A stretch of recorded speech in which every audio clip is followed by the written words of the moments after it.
بسم الله الرحمن الرحيم الحمد لله رب العالمين والصلاة والسلام على سيد الأنبياء والمرسلين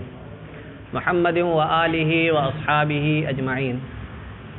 أما بعد فأعوذ بالله من الشيطان الرجيم بسم الله الرحمن الرحيم يا أيها الذين آمنوا اتقوا الله وكونوا مع الصادقين صدق اللہ العظیم۔ محترم بزرگ اور دوستو، ابھی قرآن کریم کی ایک آیت کریمہ پڑھی گئی ہے۔ اسی آیت کریمہ کی روشنی میں انشاءاللہ کچھ باتیں عرض کی جائیں گی، ہو سکتا ہے اللہ کے کسی بندے کو فائدہ پہنچ جائے۔ اللہ تبارک و تعالی نے اس آیت کریمہ میں کیا فرمایا کہ یا ایھا الذین آمنوا، کہ اے ایمان والو، اتقوا اللہ، کہ اللہ سے ڈرو۔ اور اللہ کا ڈر وہ چیز ہے کہ اگر انسان کے اندر اللہ کا ڈر پیدا ہو جائے تو پھر انسان کے لیے ہر نیک کام کرنا آسان ہو جاتا ہے۔ اور اگر انسان کے دل میں اللہ کا ڈر پیدا ہو جائے تو ہر برے کام سے بچنا اس کے لیے آسان ہو جاتا ہے۔ چنانچہ اگر چوری کرنے کا جی کرے گا اور انسان کے دل میں اللہ کا ڈر پیدا ہو جائے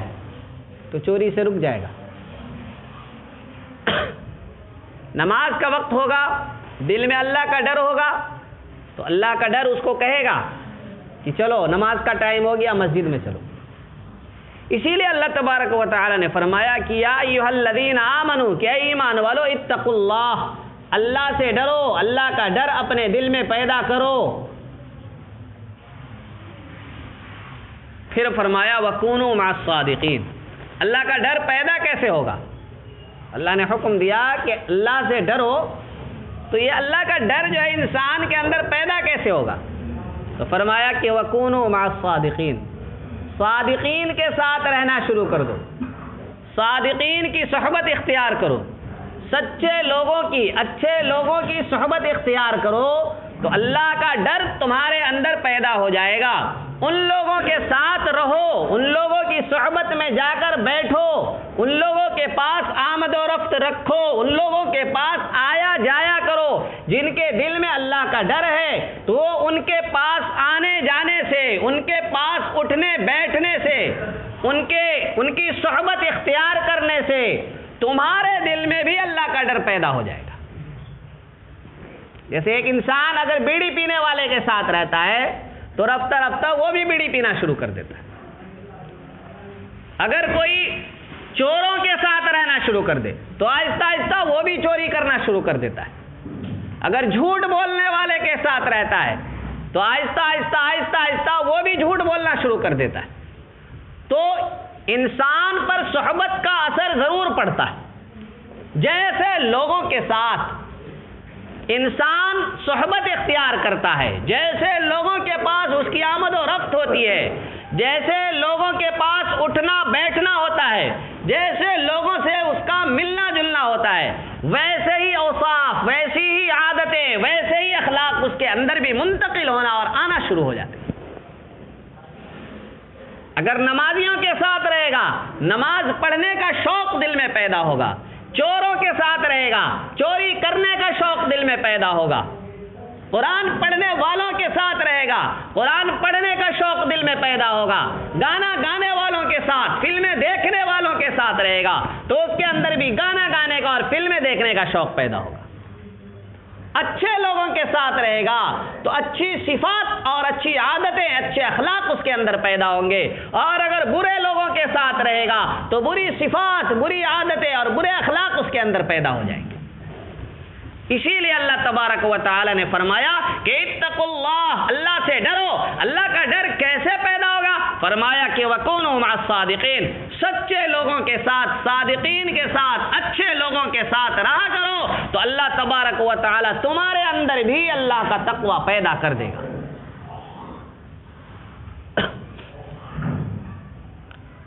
چنانچہ ایک حدیث میں اللہ کے رسول صلی اللہ علیہ وسلم نے ارشاد فرمایا ان للہ ملائکۃ،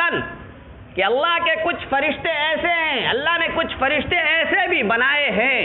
ان کے ذمہ ڈیوٹی کیا لگا رکھی ہے؟ ان کے ذمہ ڈیوٹی ہے کہ وہ زمین میں گھومتے اور پھرتے رہے، زمین میں چکر لگاتے رہے، مختلف علاقوں میں، مختلف بستیوں میں، مختلف محلوں میں، مختلف مجلسوں میں جایا کرے، دیکھے جہاں دو چار لوگ بیٹھے ہوئے تو جا کر دیکھے وہ کر کیا رہے۔ اللہ تبارک و تعالی نے بہت سارے فرشتوں کی ڈیوٹی لگا رکھی ہے، وہ دنیا میں چکر لگاتے رہتے ہیں، گھومتے رہتے ہیں، علاقے علاقے کی چھان مارتے ہیں، گاؤں گاؤں کی چھان مارتے ہیں، محلے محلے کو چھانتے ہیں، ایک ایک گھر میں جاگ جاگ کر کے دیکھتے ہیں کہ کر کیا رہے لوگ۔ جہاں پر انہیں کچھ ایسے لوگ بیٹھے ہوئے نظر آ جاتے ہیں کہ وہ اللہ کے ذکر میں، اللہ کی تسبیح میں، اللہ کی تکبیر میں، اللہ کی تحمید میں، اللہ تبارک و تعالی کی حمد و ثنا میں، اللہ کی یاد میں لگے ہوتے ہیں، تو فرشتے بھی وہیں پہنچ جاتے ہیں۔ وہ فرشتے بھی وہیں پہنچ جاتے ہیں جہاں اللہ کو یاد کیا جا رہا ہوتا ہے، جہاں اللہ کا تذکرہ کیا جا رہا ہوتا ہے۔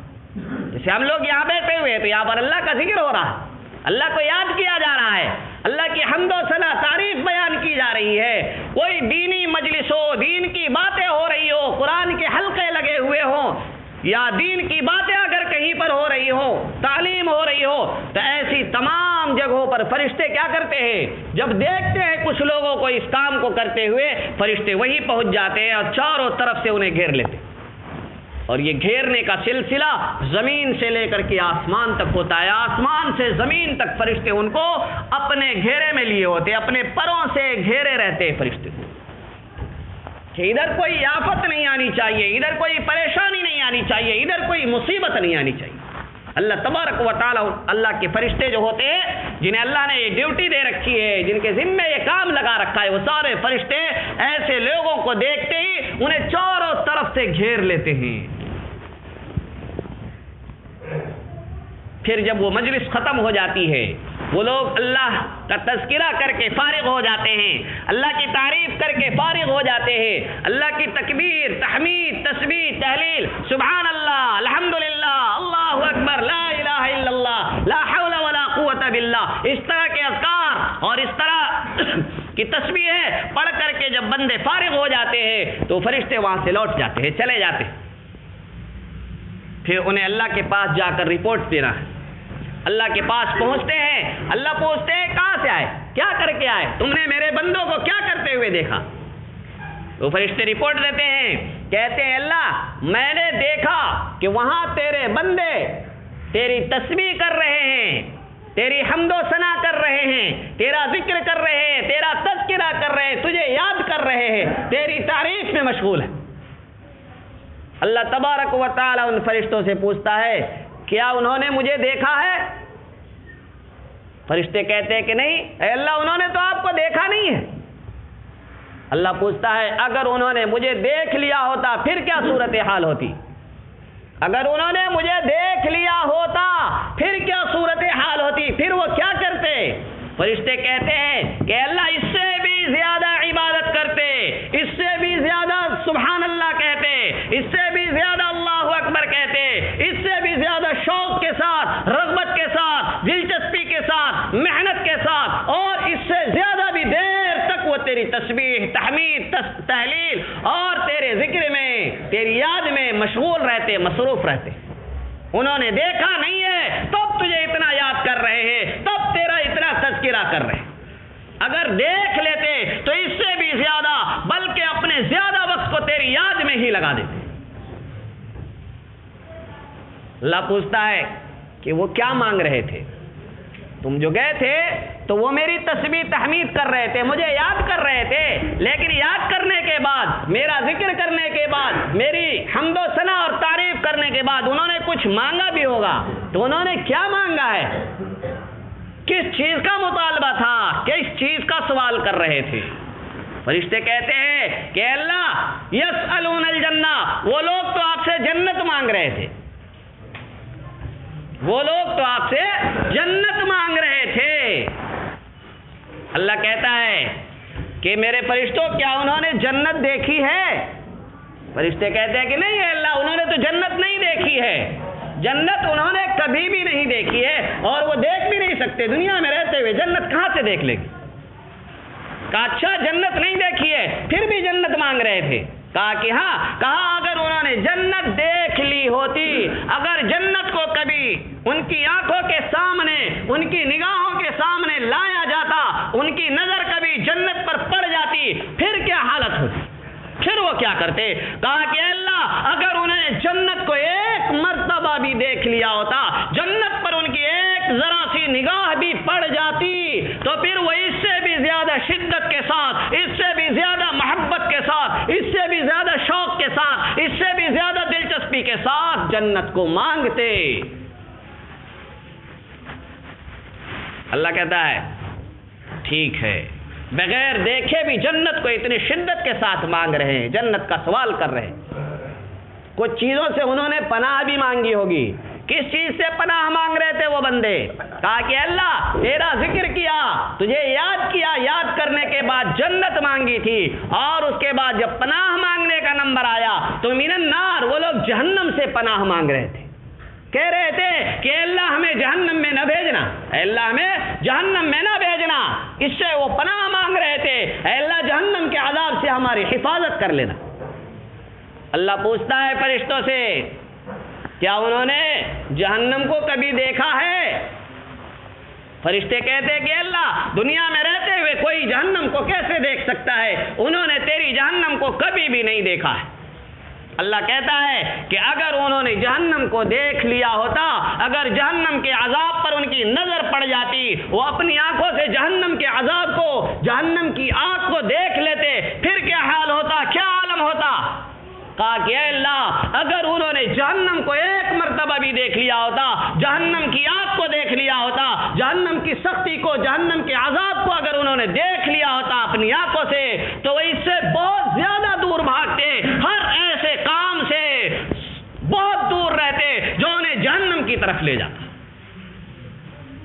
کہا اچھا بغیر جہنم دیکھے یہ حال ہے، تو اے فرشتوں اشہدکم، میں تمہیں گواہ بناتا ہوں کہ وہ میری یاد میں لگے ہوئے تھے، جنت مانگ رہے تھے، جہنم سے پناہ مانگ رہے تھے۔ فرشتوں تم گواہ رہنا کہ انہوں نے جنت دیکھے بغیر اتنی شدت اور شوق اور دلچسپی کے ساتھ جنت مانگی ہے، جہنم دیکھے بغیر انہوں نے اتنی شدت اور دلچسپی کے ساتھ، اتنے خوف کے ساتھ، اتنے ڈر کے ساتھ، اتنی دہشت کے ساتھ جہنم سے پناہ مانگی ہے۔ فرشتوں میں تمہیں گواہ بناتا ہوں انی غفرت لہم، میں نے ان سب کی بخشش کر دی ہے۔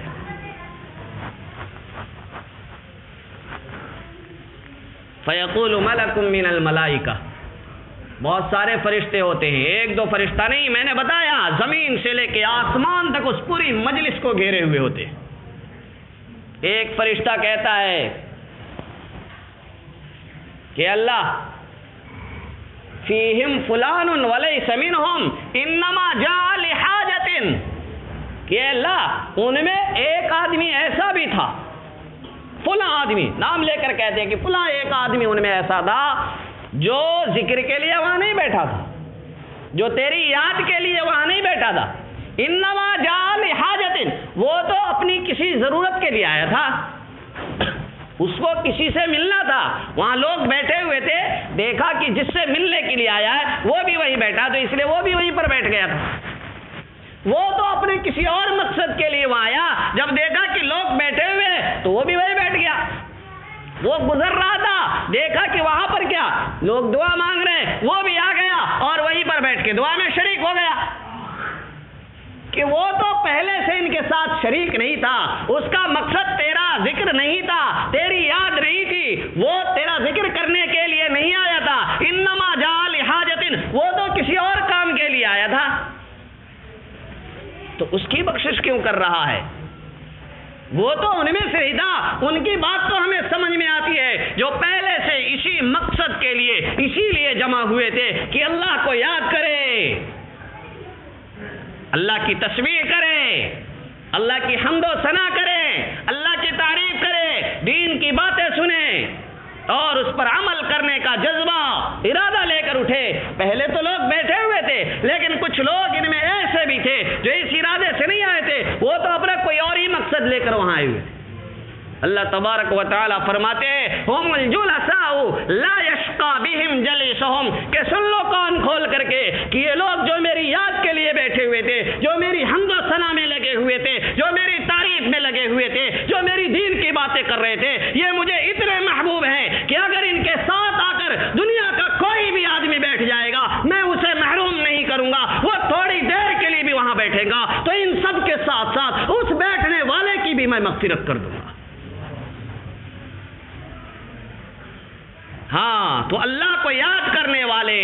اللہ کی حمد و ثنا کرنے والے، اللہ کا ذکر کرنے والے، اللہ کی تسبیح و تحمید میں لگے ہوئے، اللہ کی باتیں کرنے والے اللہ کو اتنے پسند ہے کہ ان کے ساتھ جو بیٹھ جاتا ہے اللہ اسے بھی محروم نہیں کرتا ہے۔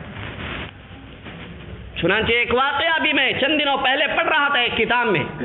حضرت مولانا مفتی شفیع عثمانی صاحب رحمۃ اللہ علیہ، بہت بڑے مفتی، ہندوستان میں تھے، یہاں بھی مفتی اعظم کی حیثیت تھی، پاکستان گئے وہاں بھی ان کی مفتی اعظم کہ پاکستان کے سب سے بڑے مفتی کی حیثیت تھی۔ انہوں نے خود اپنا واقعہ لکھا ہے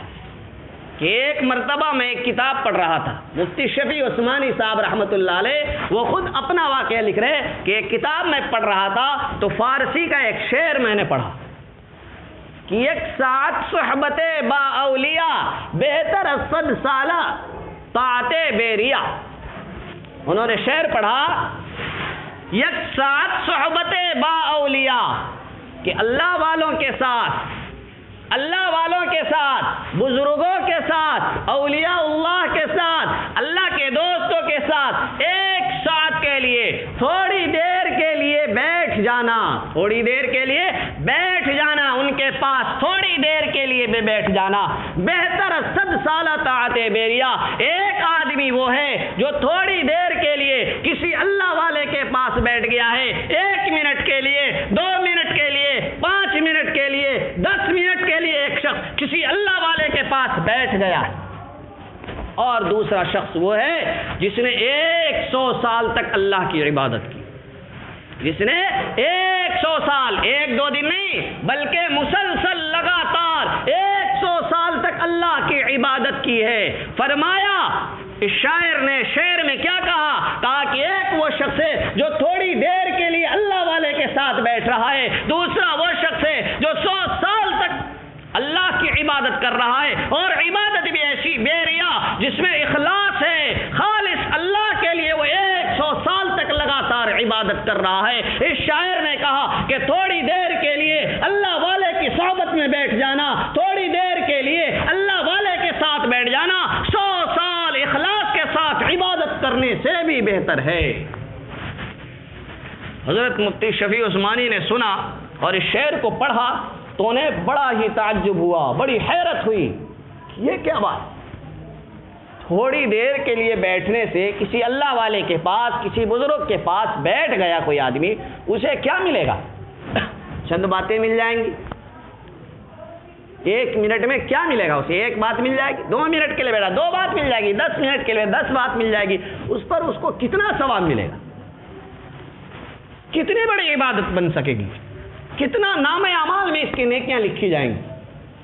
اور دوسری طرف وہ آدمی ہے جو 100 سال تک عبادت میں لگا ہوا ہے، ایک ایک عبادت پر اللہ کتنا اجر و ثواب دیتا ہے۔ 1-2 دن کی عبادت کی بات ہوتی، بات سمجھ میں آتی کہ چلو 1-2 دن کی عبادت کے مقابلے میں افضل ہے، لیکن یہاں تو 100 سال تک خالص اللہ کے لیے ایک شخص عبادت کر رہا ہے، اور دوسرا وہ شخص ہے جو تھوڑی دیر کے لیے اللہ والے کے ساتھ بیٹھ رہا ہے۔ اس کو افضل کیوں بتایا گیا، کیوں کہا گیا کہ 100 سال عبادت کرنے سے بہتر یہ ہے کہ آدمی تھوڑی دیر کے لیے کسی اللہ والے کے ساتھ بیٹھ جائے؟ تو حضرت مفتی شفیع عثمانی کے شیخ اور پیر جو تھے وہ حضرت مولانا اشرف علی تھانوی رحمۃ اللہ علیہ تھے۔ انہیں بڑا تعجب اور بڑی حیرت ہوئی اور کہا کہ یہ بات سمجھ میں نہیں آتی، 100 سال آدمی عبادت کرے، تھوڑی دیر کے لیے اللہ والے کے ساتھ بیٹھ جائے، یہ 100 سال کی عبادت کے مقابلے میں تھوڑی دیر اللہ والے کے ساتھ بیٹھنا کیسے بہتر اور افضل ہو سکتا ہے؟ تو بات ان کی سمجھ میں نہیں آئی، انہوں نے کہا یہ سمجھ میں آنے والی بات نہیں ہے، تو اس لیے وہ دیوبند سے چلے اور مفتی شفیع عثمانی دیوبند میں رہا کرتے تھے، وہاں سے چلے اور حضرت تھانوی رحمۃ اللہ علیہ کے پاس تھانہ بھون پہنچے، اور وہ کتاب لے کر کے پہنچے کہ حضرت ایک شعر پڑھا ہے میں نے، وہ شعر سمجھ میں نہیں آ رہا ہے، حضرت تھانوی رحمۃ اللہ علیہ نے فرمایا کون سا شعر تم نے پڑھ لیا جو سمجھ میں نہیں آ رہا ہے؟ تو کہا حضرت یہ شعر ہے، یک ساتھ صحبت با اولیاء بہتر 100 سال طاعت بیریا، کہ اللہ والے کے ساتھ ایک ساتھ اور تھوڑی دیر کے لیے ان کی صحبت اختیار کرنا، ان کے ساتھ تھوڑی دیر کے لیے بیٹھ جانا ان کی صحبت میں، فرمایا ہے اس شاعر نے کہ بہتر 100 سال طاعت بیریا، 100 سال تک اخلاص کے ساتھ اللہ کی عبادت کرنے سے بھی افضل اور بہتر اور زیادہ ثواب اور زیادہ فضیلت اور زیادہ مقام اور زیادہ درجہ رکھتا ہے۔ تو یہ بات مجھے سمجھ میں نہیں آ رہی، کہا 100 سال تک لگاتار مسلسل عبادت کرنا اور خالص اللہ کے لیے اخلاص کے ساتھ ریاکاری کے بغیر اللہ کی عبادت کرنا، اور کہاں تھوڑی دیر تک بیٹھنا، ان دونوں میں کیا موازنہ ہے، کیا نسبت ہے، کیسے ان میں توازن قائم ہو؟ یہ عبادت تو اس سے کئی گنا آگے بڑھ جائے گی۔ یہ بات میری سمجھ میں نہیں آ رہی۔ حضرت نے فرمایا اچھا یہ بات سمجھ میں نہیں آئی؟ کہا کہ اگر میں، یہ شاعر تو پتہ نہیں کون ہے، اگر میں شاعر ہوتا تو میں اس میں تھوڑا سا اضافہ کر دیتا، تھوڑی سی تبدیلی کر دیتا۔ کہا کہ کیا تبدیلی کرتے حضرت، وہ بتا دے۔ تو فرمایا کہ اگر میں یہ شعر کہتا تو میں اس طرح کہتا کہ ایک ساتھ صحبت با اولیاء بہتر از لکھ سالہ ساعت طاعت بیریا۔ حضرت نے فرمایا کہ اگر میں ہوتا تو میں اس شعر کو یوں کہتا کہ اللہ والے کی صحبت میں تھوڑی دیر کے لیے بیٹھنا 100 نہیں بلکہ 1,00,000 سال تک اللہ کی عبادت کرنے سے بہتر ہے۔ 100 سال نہیں بلکہ 1,00,000 سال تک اللہ کی عبادت اخلاص کے ساتھ کرنے سے بہتر یہ ہے کہ تھوڑی دیر کے لیے آدمی اللہ والے کی صحبت میں بیٹھ جائے۔ مفتی شفیع عثمانی صاحب کے پیروں تلے زمین کھسک گئی، ان کی حیرت اور تعجب میں اضافہ ہو گیا۔ کہا حضرت یہاں تو 100 سال کی بات سمجھ میں نہیں آ رہی تھی، آپ نے تو 100 سے بڑھا کر کے 1,00,000 سال کر دیا، اب تو معاملہ اور زیادہ سنگین ہو گیا ہے، اب تو زیادہ حیرت اور تعجب کی بات۔ فرمایا اس میں کون سے تعجب کی بات ہے؟ کہا حضرت براہ کرم سمجھا دیجئے۔ فرمایا یہ بتاؤ 1 سال نہیں، 2 سال نہیں، 100 سال نہیں، 1,00,000 سال تک اگر کوئی آدمی عبادت کرے گا کیا وہ صحابی بن سکتا ہے؟ اگر کوئی شخص لگاتار مسلسل 1,00,000 سال تک اللہ کی عبادت اخلاص کے ساتھ ہر وقت کرتا ہے، پیدا ہوتے ہی مسلسل 1,00,000 سال اس نے ہر وقت اللہ کی عبادت میں لگا، ہر وقت ایک گھڑی کے لیے بھی وہ دوسرے کسی کام میں مشغول نہیں ہوا، بتاؤ وہ صحابی بن سکتا ہے؟ کہا کہ نہیں حضرت 1,00,000 سال کیا 1 کروڑ سال بھی اگر لگا رہا تو بھی وہ صحابی نہیں بنے گا۔ کہا کہ یہ بتاؤ اگر 1 منٹ کے لیے بھی وہ اللہ کے نبی کے سامنے پہنچ گیا، بتاؤ وہ صحابی بن جائے گا نہیں بن جائے گا؟ کہا کہ ہاں وہ تو 1 منٹ میں ہی صحابی بن جائے گا۔ کہا کہ دیکھ لو صحبت سے کتنی فضیلت حاصل ہوتی ہے کہ 1 منٹ اور 1 لمحے کے لیے اگر کوئی شخص اللہ کے نبی کے سامنے پہنچ جاتا ہے وہ صحابی بن جاتا ہے، اور 1,00,000 سال عبادت کرنے کے باوجود وہ صحابی نہیں بن سکتا۔ سمجھ میں آ گئی بات کہ 1 ساتھ کی صحبت تھوڑی دیر کے لیے بھی اللہ والے کی صحبت میں بیٹھ جانا لاکھوں سال کی عبادت سے بہتر ہے اور زیادہ ثواب، زیادہ فضیلت، زیادہ مقام رکھتا ہے۔ اس لیے اگر اللہ والوں کی صحبت ہمیں کبھی ملے، چاہے 1 منٹ کے لیے ہی ملے، چاہے آدھے منٹ کے لیے بھی ملے، چند سیکنڈ کے لیے بھی ملے، تو ہمیں چاہیے کہ اس موقع کو اپنے ہاتھوں سے جانے نہ دیں، ایسے موقع کو کھویا نہ کریں، بلکہ یہ موقع ہمارے لیے بہت ہی قیمتی ہوا کرتے ہیں۔ اگر 1 منٹ کے لیے بھی، 5 منٹ کے لیے بھی، 10 منٹ کے لیے بھی، جتنا وقت بھی اللہ کی والوں کی صحبت ہمیں مل جائے، اللہ والوں کے ساتھ بیٹھنے کا، ان کے ساتھ ان کی باتیں سننے کا موقع مل جائے، ان کی دعا میں شریک ہونے کا موقع مل جائے، تو ہمیں ایسے موقع کو اپنے ہاتھ سے جانے نہیں دینا چاہیے، بلکہ سونے چاندی سے بھی زیادہ، بلکہ دنیا کی ہر چیز سے زیادہ قیمتی اس کو سمجھنا چاہیے۔ اصل یہ باتیں میں اس لیے سنا رہا ہوں کیونکہ ابھی اتوار کے دن، کل ہے ہفتے کا دن، پرسوں ہے اتوار کا دن، پرسوں مدرسے میں، بڑے مدرسے میں انشاءاللہ جلسہ ہونے والا ہے، بڑے بڑے اللہ والے وہاں تشریف لائیں گے، تو مقصد یہی ہے کہ تھوڑی دیر کے لیے اللہ والوں کے ساتھ بیٹھ جانا بھی 100 سال نہیں بلکہ حضرت تھانوی رحمۃ اللہ علیہ نے فرمایا لاکھوں سال کی عبادت سے بھی بہتر ہے۔ اس لیے آپ میں سے ہر شخص سے میں گزارش کرتا ہوں کہ وہ جلسے میں شرکت کرے۔ جلسے کا نظام انشاءاللہ صبح 8 بجے شروع ہو جائے گا، صبح 8 بجے شروع ہو جائے گا، اور 12 ساڑھے 12 سوا 12 اس کے آس پاس پہلی دعا ہو جائے گی، اور اس کے بعد ظہر کی نماز ہوگی۔ ظہر کی نماز کے بعد 1:15 بجے 1:30 بجے کے قریب دوبارہ اجلاس کا آغاز ہوگا۔ 4 سے 4:30 بجے تک دعا ہو جائے گی انشاءاللہ۔ دن میں جلسہ رہے گا، رات میں کوئی جلسہ نہیں ہوگا، کوئی پروگرام نہیں ہوگا۔ صبح 8 بجے سے شام 4:30 بجے تک یہ جلسہ چلتا رہے گا۔ بڑے بڑے اللہ والے آئیں گے، دیوبند سے، مظاہر سے، سہارنپور سے، مختلف جگہوں سے بڑے بڑے علماء کرام، بڑے بڑے اللہ والے آئیں گے۔ تو ہم میں سے ہر شخص کو اس بات کو اپنے اوپر لازم، صرف کوشش نہیں بلکہ ہر آدمی اس کو اپنے لیے ضروری سمجھے کہ وہاں ہر شخص پہنچے، ہر شخص کیا کرے، پہنچے اور ان اللہ والوں کی صحبت میں کچھ دیر بیٹھنے کو اپنے لیے دنیا کی ہر چیز سے افضل اور بہتر اور قیمتی سمجھے۔ ہر شخص اس کے لیے اپنا ٹائم ضرور فارغ کرے۔ پورا سال ہر دن آپ اپنے کاموں میں لگے رہتے ہیں، ایک دن تو ایسا ہونا ہی چاہیے جس میں آپ اپنے آپ کو صرف اس لیے فارغ کر لے کہ آج مجھے صرف اللہ والوں کی صحبت میں بیٹھنا ہے۔ سارے سال جو میں نے 364 دن اپنے دنیا میں لگ کر کے، دنیاوی کاموں میں لگ کر کے، دنیا کے لوگوں کے ساتھ بیٹھ کر کے اپنے دل کو، اپنے دماغ کو، اپنی زندگی کو گندگی اور نجاست کا ڈھیر بنا لیا ہے، کچھ دیر اللہ والوں کی مجلس میں بیٹھ کر کے اپنے آپ کو پاک صاف کر کے چلیں گے بھائی؟ کون جائے گا؟ ہاتھ اٹھا کے بتائے۔ اللہ تبارک و تعالیٰ سب کو توفیق عطا فرمائے، ہر ایک کے لیے جنت کا فیصلہ فرمائے، ہر ایک کی جہنم سے حفاظت کا فیصلہ فرمائے۔ اور دوسری بات مجھے کہنی ہے، وہ یہ ہے کہ ایک جمعے کو میں نے کہہ دیا کہ کوئی آدمی سنت پڑھے بغیر نہ جائے، تو اس جمعے کو تو کوئی نہیں گیا، نہ کسی نے دوسرے کو جانے دیا۔ لیکن جب کسی جمعے کو میں نے نہیں کہا تو بس پھر سب چلے گئے۔ تو میرے کہنے کی وجہ سے سنت نہ پڑھا کرے، بلکہ یہ اللہ کا حکم ہے، اللہ کا حکم ہے، اللہ کے رسول کا حکم ہے۔ آپ مسلمان ہیں، اللہ کو بھی مانتے ہیں، اللہ کے رسول کو بھی مانتے ہیں، اس لیے میں کہوں نہ کہوں، یہ تو اللہ نے کہہ دیا، اللہ کے رسول نے کہہ دیا، اس لیے کوئی خود بھی نہ جایا کرے اور دوسرے کو بھی سنت پڑھے بغیر قطعاً مسجد سے جانے نہ دیا کرے۔ اللہ تعالی ہم سب کو عمل کی توفیق عطا فرمائے۔ وآخر دعوانا ان الحمد للہ رب العالمین۔